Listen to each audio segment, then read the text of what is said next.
I'm Chris Wallace. A year after the 2016 election, was it Hillary Clinton and the Democrats who colluded with the Russians? She denied it. Her own people denied it. Everybody denied it. And now they're sort of scooting around trying to figure out what to say.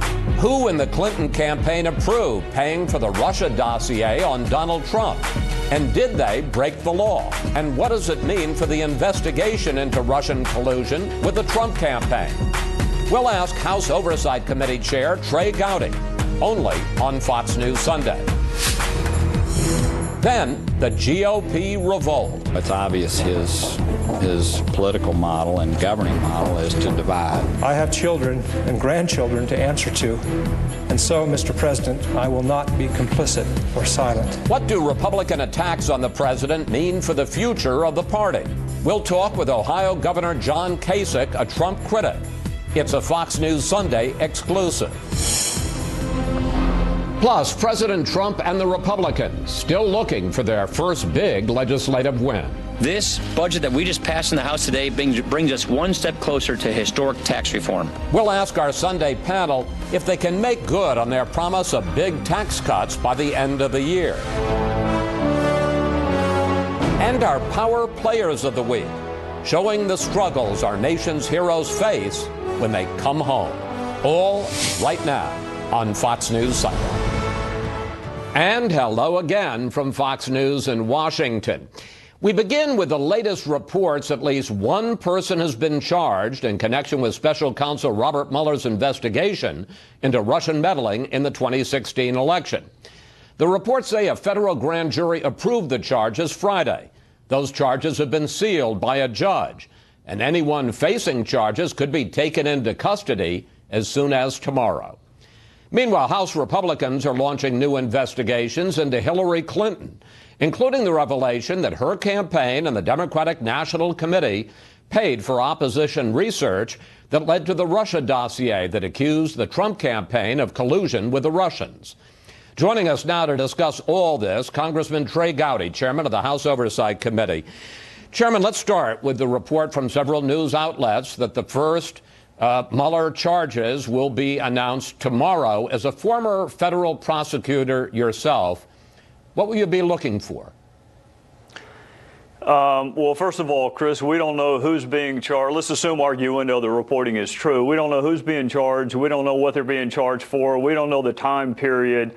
I will tell you this. The only conversation I've had with Robert Mueller, it was stressing to him the importance of cutting out the leaks with respect to serious investigations. So it is kind of ironic that the people charged with investigating the law and executing the law would violate the law. And make no mistake, disclosing grand jury material is a violation of the law. So as a former prosecutor, I'm disappointed that you and I are having the conversation because somebody violated their oath of secrecy. Let's handicap this, though, if you will, sort of expert analysis. As a federal prosecutor, you're quite right. We do not know who's being charged and what they're being charged for. What, if anything, when we find that out, whether it's somebody close to the president, somebody further down, whether it's something related to Russia, or whether it's, what, in effect, an extraneous charge, not to say it's not a legitimate charge, but something like fraud or money laundering, what will that tell us about the Mueller investigation? Well, that little phrase in the memo from Rod Rosenstein, arose or may arise from the investigation. I mean, the reason you have that phraseology is if special counsel finds evidence of a crime that's unrelated to his or her original jurisdiction, you don't ignore it. But it's going to be really important whether or not this indictment involves 15-year-old business transactions or 15-day-old conversations with Russia. So it's really important what the charge is. It's really important who the person being charged is. One thing I don't get that excited about, although I do see a lot of reporting, is somehow or another you're going to be able to flip a witness and that witness is going to turn state's evidence on everyone else. If you didn't believe a witness yesterday, chances are great you're not going to believe that witness tomorrow, particularly if they're under indictment and have a reason to curry favor with the government. These investigations come down to documents and evidence much more so than they do witness testimony. So I would caution your viewers, don't get too excited that all of a sudden the government now now has a star witness. That star witness you probably didn't believe a week ago, and you won't believe a week from now. There have been growing calls from some Republicans to end the Mueller investigation. Some people say he's too close to Comey and the FBI and that he ought to resign. Some people say that when the Mueller budget for the special counsel investigation is presented to Congress to review next month, that they should cut off funding. Do you support any effort to either curtail or end the Mueller investigation?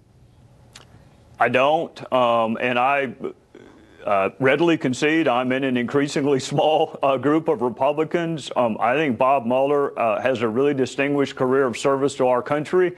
I don't think any of your viewers can think of a single thing he did as the FBI director that caused them to have a lack of confidence in him. I think most of your viewers have to be reminded that he actually was the FBI director or that he actually was a U.S. attorney, because he's a pretty apolitical guy. I see the reporting. I see the same thing you're making reference to, that he and Comey are friends. I'm not really sure what the definition of that is. I've got a lot of coworkers that it wouldn't stop me from investigating them or prosecuting them. So they're not family members. They weren't business partners. I would encourage my Republican friends, give the guy a chance to do his job. The result will be known by the facts, by what he uncovers. The personalities involved are much less important to me than the underlying facts. So I would say give the guy a chance to do his job.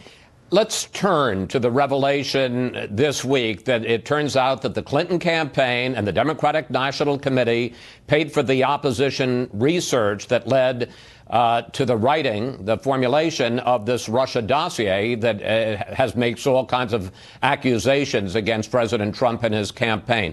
What do you think is the significance of that revelation? Well, one of the areas of significance, Chris, is just how hard the Democrats in Congress fought Republicans for trying to gain access to this information. If it were up to Adam Schiff and other Democrats, who, of course, want all the facts to come out, they want all the facts of Russia to come out, except who financed the dossier. So that's the most important thing to me, is how unserious the Democrats in the House have been about uncovering all the facts. I am interested in who paid for the dossier, because that helps you understand motive and intent and whether or not you can rely on the document. I am much more interested in whether or not the Department of Justice and the FBI relied upon that dossier in initiating a counterintelligence investigation or in court filings. That is really important to me. I don't expect the DNC to be objective. Almost by definition, opposition research is not objective. I do expect an entity represented by a blindfolded woman to be objective, and if they relied on that dossier and they didn't corroborate it or vet it, then we have a serious issue, and that's the next thing that House Intel is trying to find out, is whether or not the U.S. government relied on it. Yeah, let me ask you about that, because what the 2 points you're making, and I agree, these are two very important questions. Did the FBI base its original investigation, at least in part, on the dossier? And when you talk about court representations, that's the possibility that they used the dossier to convince a FISA court to allow the FBI to wiretap people in Trump world, Trump associates.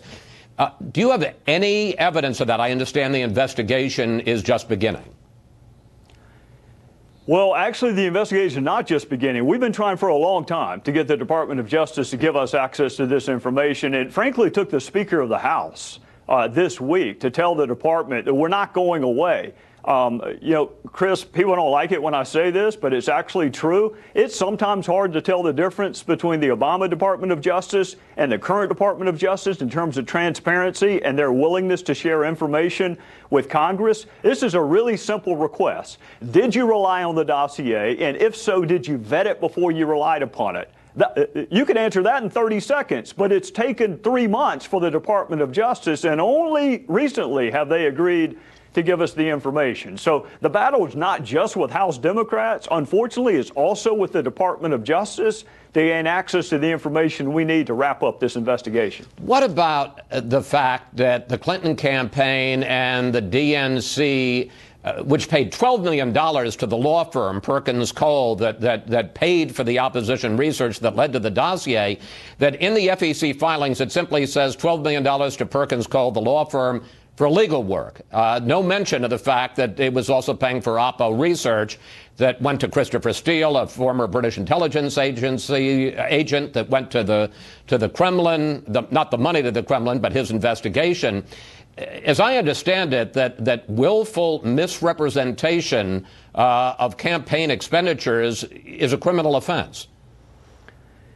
Well, I'm not an election law expert, Chris, but the good news is you don't have to be to understand the absurdity of believing that you can launder all of your campaign money by just hiring a law firm. I mean, imagine if you and I were running for Congress and we just hired a law firm and said, hey, you go do all the Oppo, you go buy all the television, you go buy all the bumper stickers, you go hire all the experts, and we're going to launder all of this through a law firm. I can't think of anything that defeats the purpose of transparency laws more than that. So I am interested in that, and I am also interested in sharing some memory tricks with folks at the DNC, because no one can remember who paid $10 million to a law firm to do Oppo research. I find that stunning. $10 million, and no one can remember who authorized it, who approved it, who said, yeah, this is a really good idea. So you got two issues, a memory issue and then the lack of transparency by laundering money through a law firm. We're running out of time, but I want to ask you two more questions. One is that you also have begun an investigation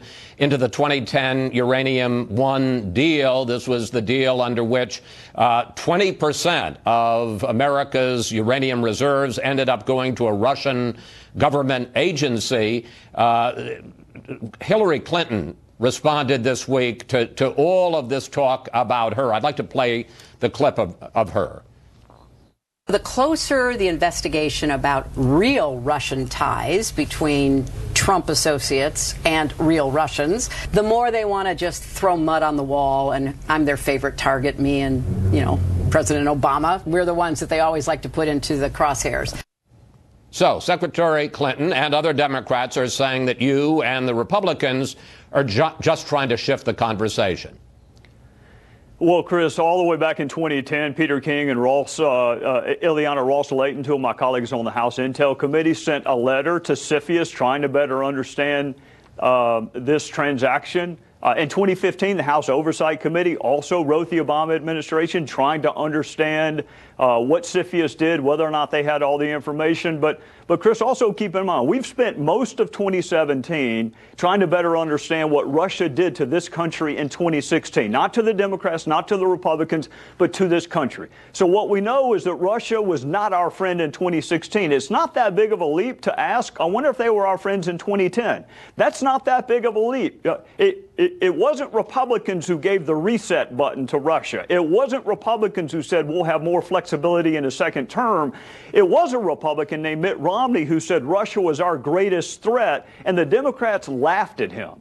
So, yes, I do want to know if the same group that tried to sabotage our democracy in 2016 is buying uranium in 2010. Yeah, I want to know that. Okay, two quick questions to wrap this up. On the one hand, given the revelations about the fact that the DNC and the Clinton campaign paid for the Russia dossier, in effect, do we at this moment have harder evidence of collusion between Clinton and the Russians than we do about Trump and the Russians?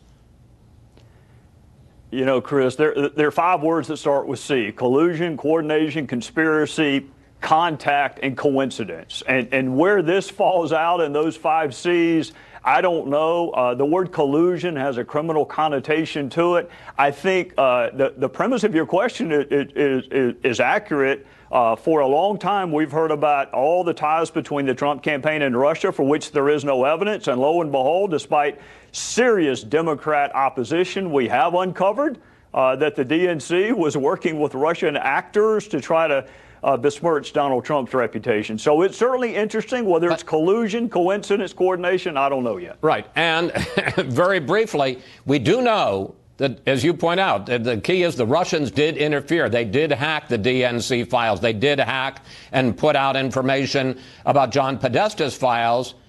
Don't we need to get to the bottom of that, too? I've spent the better part of 2017 doing that, including interviewing 3 witnesses last week, and I got a bunch more this week. Yeah, Russia's not our friend. WikiLeaks is not our friend. Julian Assange is not our friend. They tried to attack the fundamentals of our democracy, and that's what I've spent 2017 focusing on. That, to me, is an American issue. I wish the Democrats would help a little bit more instead of reading the Moscow phone book during the witness interviews, trying to see whether Jared Kushner knows a guy named Igor. I wish they'd help. But that's been my focus in 2017, is understanding that Russia tried to subvert our democracy, and it'd be great if my Democrat friends helped a little bit. Chairman Gowdy, thank you. Thanks for your time, and we will follow all the investigations in coming days, sir. Yes, sir. Thank you. Up next, we'll bring in our Sunday group to discuss the newest developments in the Russia story. Plus, what would you like to ask the panel about the Clinton and DNC connections to Moscow? Just go to Facebook or Twitter at Fox News Sunday, and we may use your question on the air. Action for America, Michael Needham. Mo Alethi of Georgetown University's Institute of Politics and Public Service. Former Democratic Congresswoman Jane Harman, director of the Woodrow Wilson Center. And Ari Fleischer, former White House press secretary under George W. Bush. I must say, you all have very distinguished and long titles. All right, Michael, let me begin with you.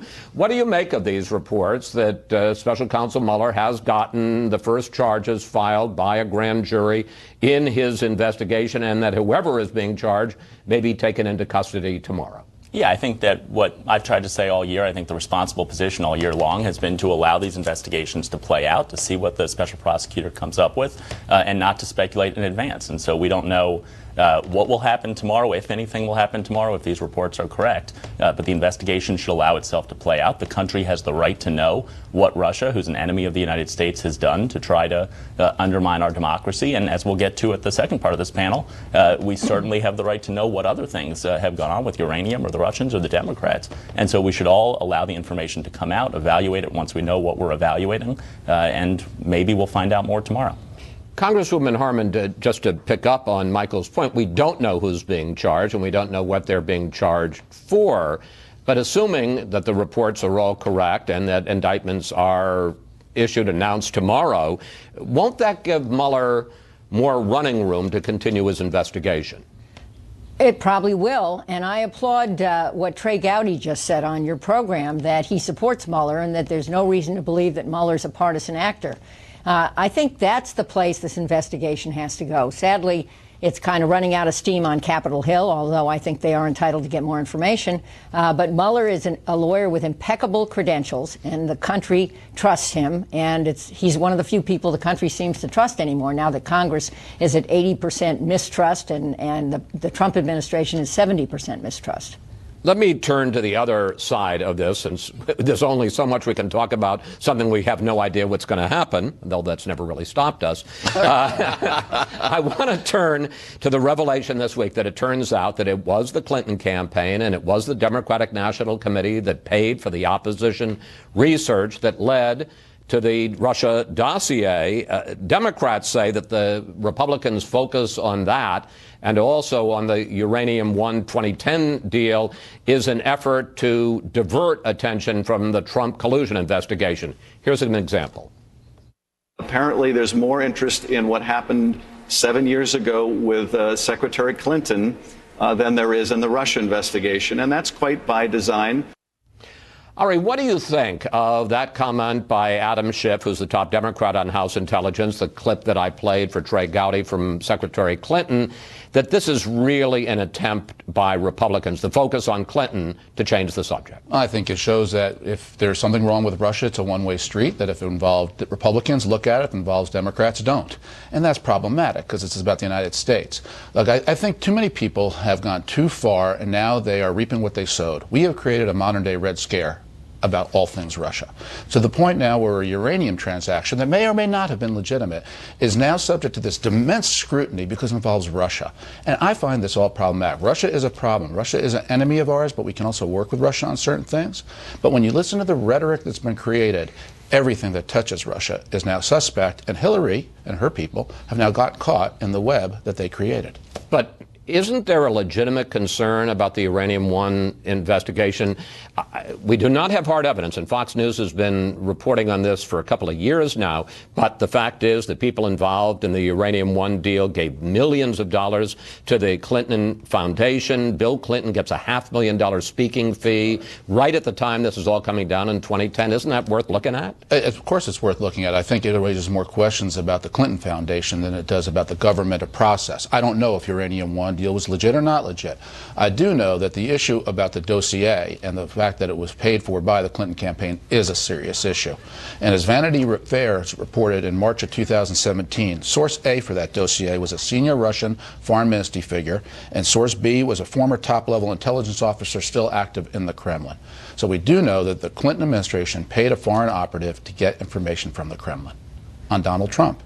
That is using the Kremlin to get dirt on your opponent. That's what we're supposed to object to. We ask you for questions for the panel, and on this issue of the Clintons and how involved they were with Russia, Dave Pearson sent this on Facebook.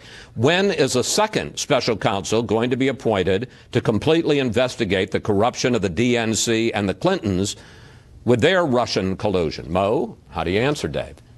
Ari and I tend to agree with each other more recently when it comes to the state of politics. This is one where I think we disagree a bit. I knew that was coming. Look, I think the Uranium One story is one that has been litigated over and over the past few years. It has been debunked. We know facts that Secretary Clinton wasn't directly involved in. The fact that it was 9 different government agencies that had to approve this thing. We know for a fact that the major donor they're referring to in here is someone who had disassociated himself from from the company 3 years before the deal and before she ever became Secretary of State. What about the FBI informant who the Clinton, the Lynch Justice Department, the Obama Justice Department, put a gag order on, who now finally is going to be allowed to testify for Congress, and apparently, according to his lawyer, has information about bribery and also about Clinton involvement in the Uranium One deal. The point I'm making is that over and over, this story has been looked at. And more information may come out, but over and over this story has been looked at. There is no new information. Couldn't you say that about Trump? There isn't really any new information that came out this week. I do believe there is a coordinated effort to try to muddy the waters around what Mueller is doing and try to overly confuse the situation. That's something Democrats have done in the past, and that's something Republicans are doing now here. That Clinton, this is not Uranium One, but the dossier that the Clinton campaign and the DNC paid for the effort that led to the dossier? That's not new information. It had been widely reported that Democrats had paid for it after Republicans had paid for it. Not for the dossier. Okay, hold on. No. For the research that went into it. For the research that went into it. That Republicans actually was the first place to investigate. Mark Elias, who was the person at Perkins Coie, had denied it. I don't know what you're talking about. He had denied that he had any involvement in the dossier. This is the person at Perkins and Coie who gave all the money to Christopher Steele that led to the dossier. How can you say that we knew that? I know, Mark. No, I'm saying that it had been widely reported that Republicans tied to one of Donald Trump's primary campaigns initially funded the contract with Fusion GPS, and that after the primaries that Democrats did. Whether it was the DNC or the Clinton campaign or some other Democratic donor, that information wasn't clear. Wait. One at a time. Go.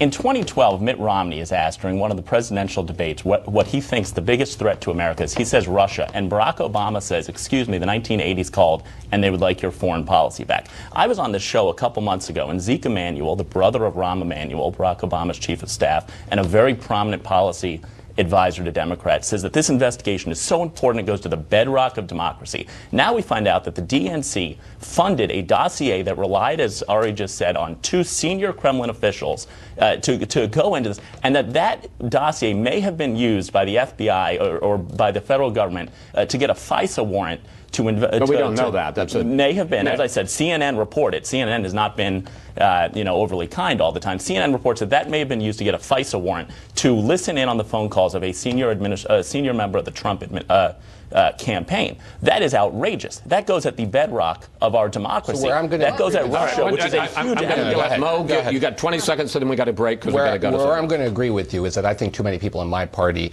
underestimated politically the threat of Russia back in the 2012 election. We should have played that. We should have bought into that more. It was a mistake, I think, by Democrats. Okay, anyway.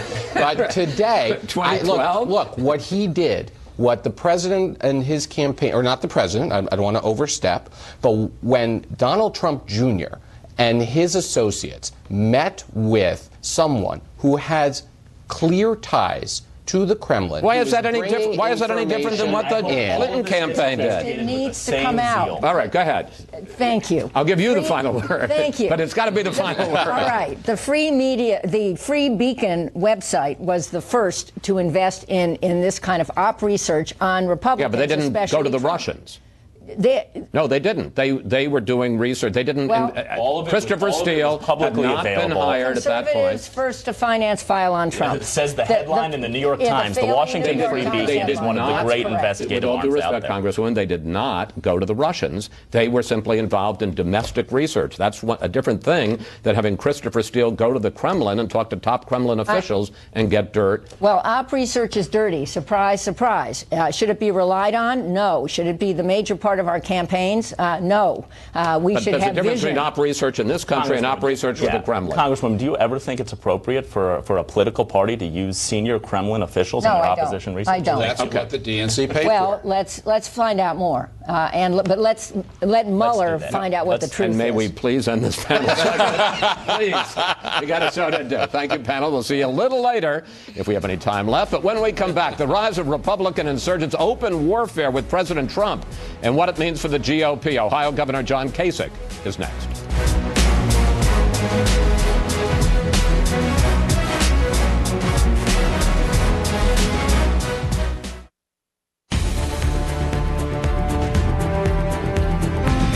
This week, open warfare broke out between two Republican senators and President Trump. Jeff Flake joined Bob Corker in questioning the president's fitness for office and announcing he, too, won't seek re-election next year.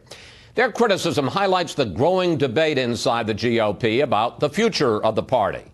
Joining me now, Ohio's Republican governor and a frequent Trump critic, John Kasich. Governor, welcome back to Fox News Sunday. Thank you. Thanks for having me. I want to start with some of Jeff Flake's speech on the floor of the Senate this week. Here it is. We must stop pretending that the degradation of our politics and the conduct of some in our executive branch are normal. When such behavior emanates from the top of our government, it is something else. It is dangerous to a democracy. Governor, do you agree with the senator that the conduct of the Trump presidency is dangerous to our democracy? No, I don't. I wouldn't go that far. What I would say is what people are frustrated with in the country is the fact that it doesn't likely anybody can get along with anybody down there.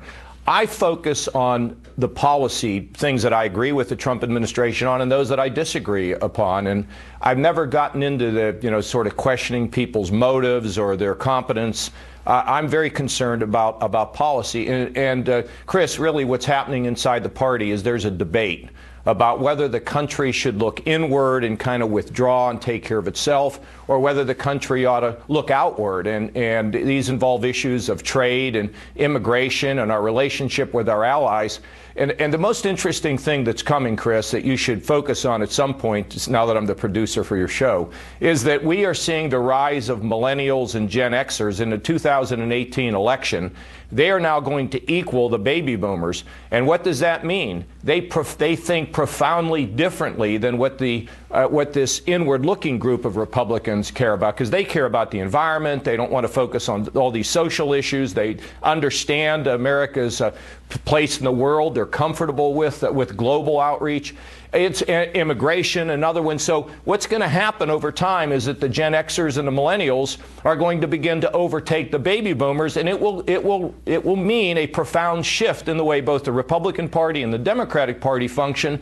And the question is, to some sense, they're up for grabs, because right now they're leaning independent, and the question is, who appeals to them? I happen to think the outward approach of our country is the better one. Well, I'm going to get to specific issues in a moment, but I do want to pursue this question of the philosophy of the Republican Party, because Steve Bannon and his supporters say, well, look, sure, Flake and Corker made tough speeches, but they basically, the bottom line is they announced that they're quitting and that there was silence from most other Republicans. So can't one argue that what you call the inward-looking, the populist, nationalist wing of the Republican Party is taking over?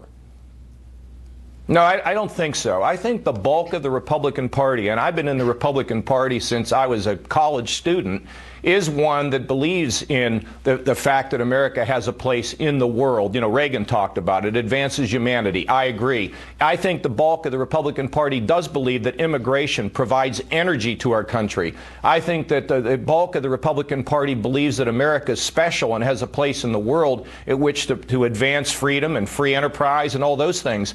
I think that this move towards nationalism or looking inward, a lot of loud voices, but I don't happen to think it's the bulk, and we'll have to see over time. But for that debate to some degree is going to be settled by the demographics in the near future. Maybe not today, not tomorrow, but soon it's going to be decided by that new wave of new thinking by these young people who can bring a lot of energy to the Republican Party and the conservative movement. Well, let's talk about some specific issues, because this isn't going to be played out at least until the next election in terms of broad philosophy.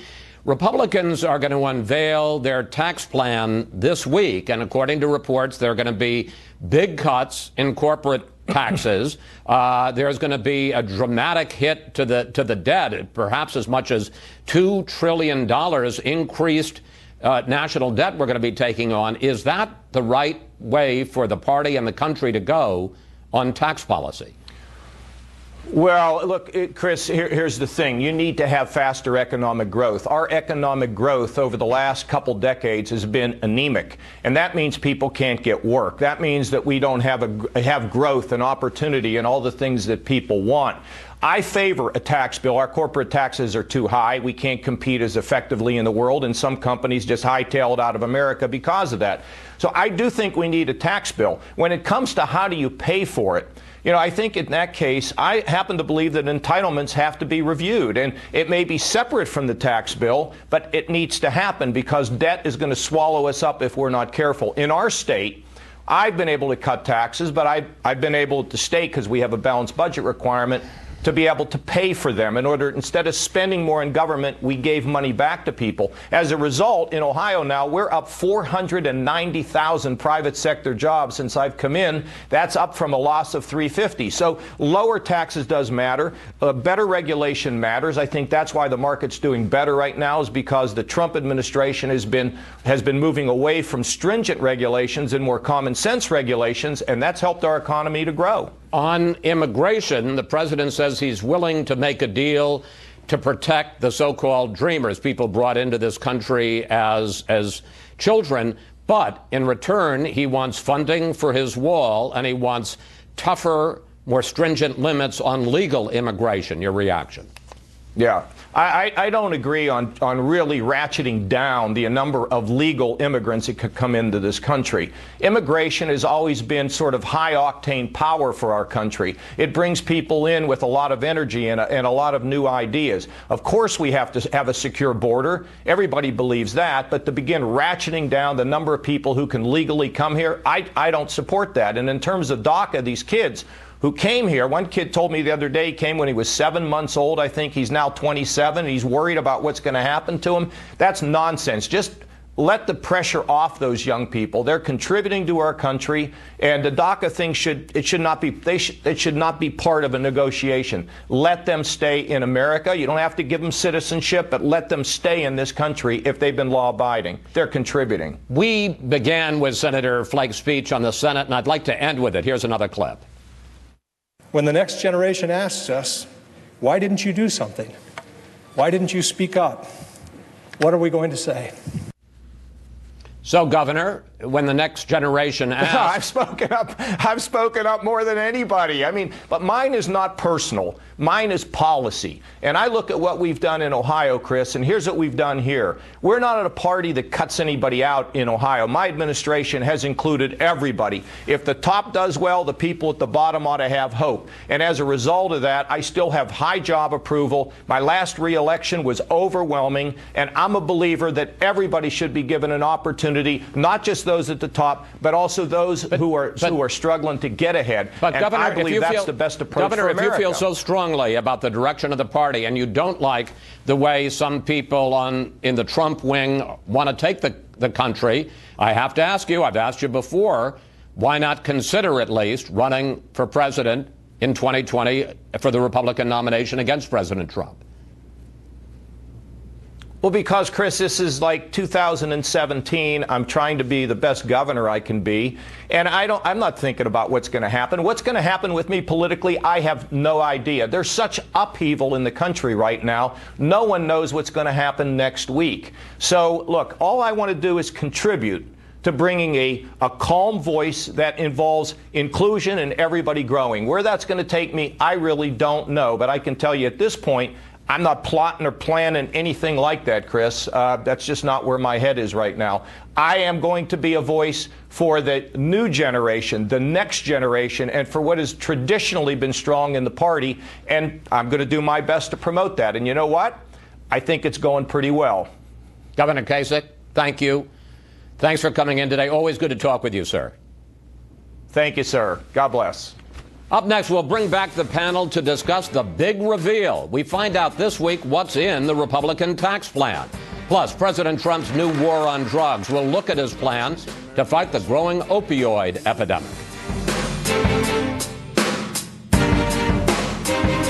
Trying to achieve giving people a break on their taxes, making it easier for people to plan and save for the future. It's a rip-off, a shakedown, a looting of the middle class.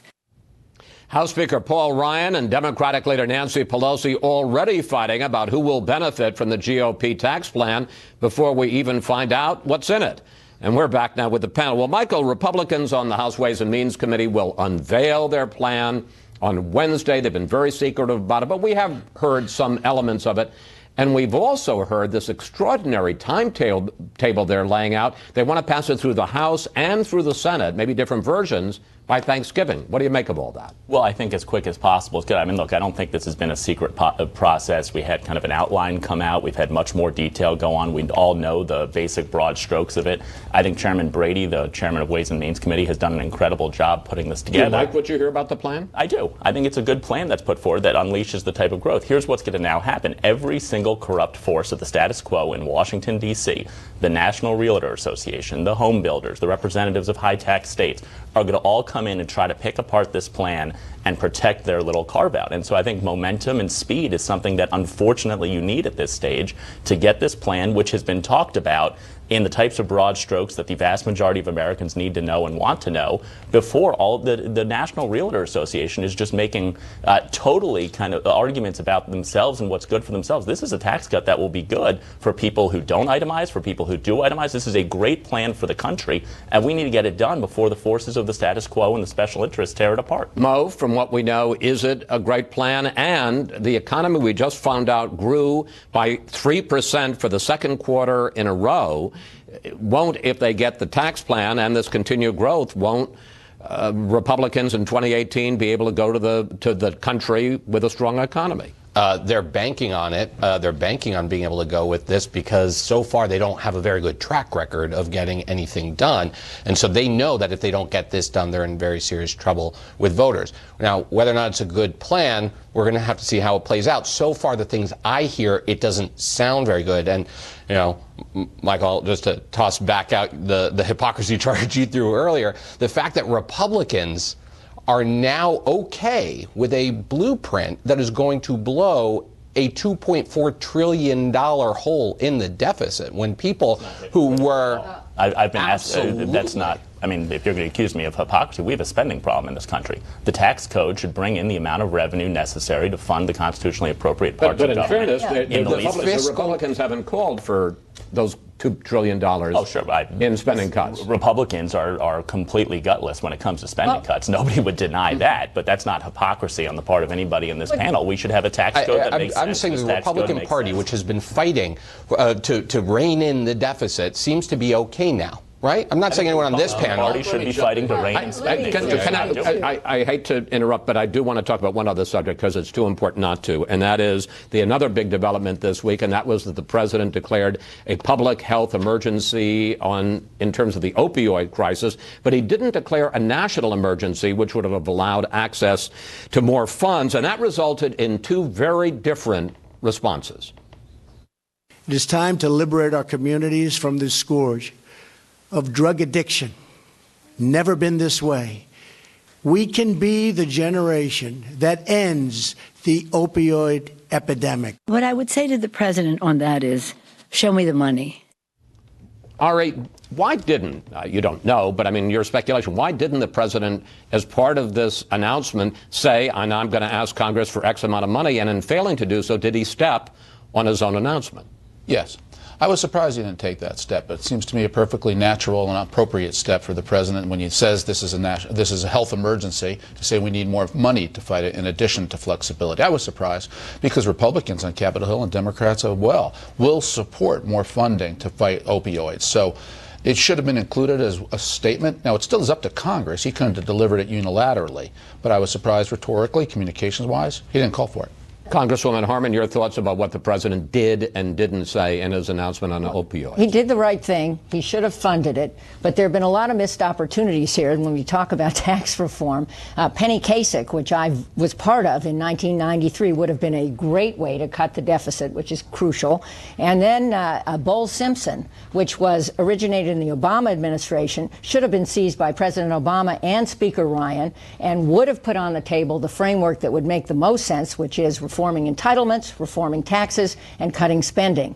And if we can't get there and we're just going to do this one-sided tax bill, I don't think that that's going to stimulate the economic growth our country needs. Since we're back to taxes, the key thing on taxes is to make the economy boom again. Right. If that can happen, that's the best way to get wage pressure. That's what I just said. Go up for low-income people so they become middle-income people. Middle-income people become upper-middle-income people. That's why this tax bill is the heart and soul of republicanism.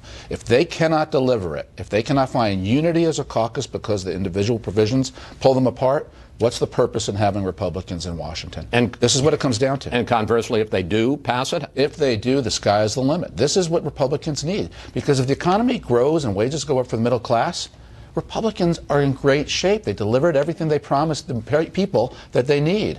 And that's what Americans are looking for. Stop the arguments and deliver. You know what? We will talk about this in the commercial. Thank you, panel. See you next Sunday. Up next, our Power Players of the Week. How a powerful new Hollywood film shows the real struggles of soldiers returning home from Iraq and Afghanistan.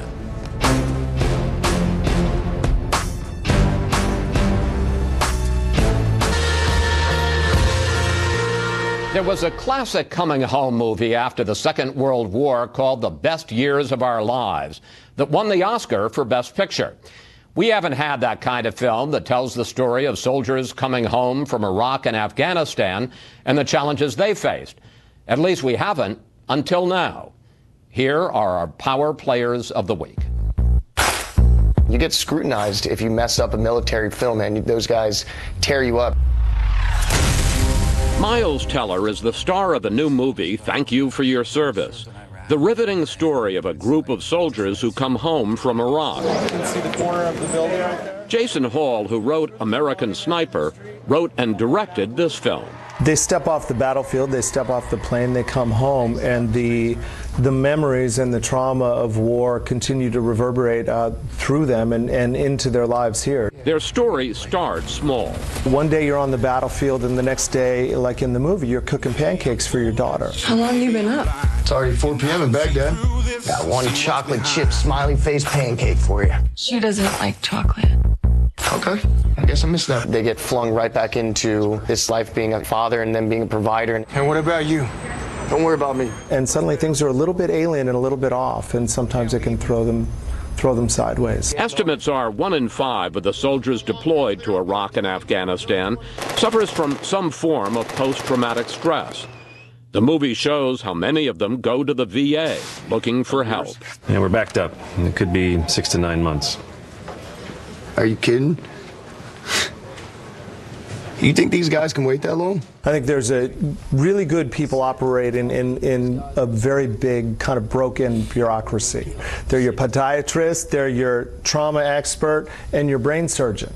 And so they're trying to do everything for all people, and that's challenging. The movie is based on the story of Sergeant Adam Schumann, who served in Iraq. I rode shotgun in the lead Humvee, and I looked for bombs. Stop the truck. You don't see the bomb unless they want you to. This country is good at fighting wars. How are we at bringing the soldiers back home? They've always noticed the price of war and the sacrifices these guys make, and we know that biologically their brains, everything is different. They're a different person when they come back. The name of your movie is Thank You for Your Service, which we all say when we see a soldier, and it makes us feel better. The sense I get is you think that's kind of empty. I say thank you for your service, and it makes me feel better. But what I'm not doing is I'm not offering to have that soldier, tell me about his service and unload some of that on me. And that's the message of this movie, to connect the front line to the home front and start a conversation. You never told me you were a hero.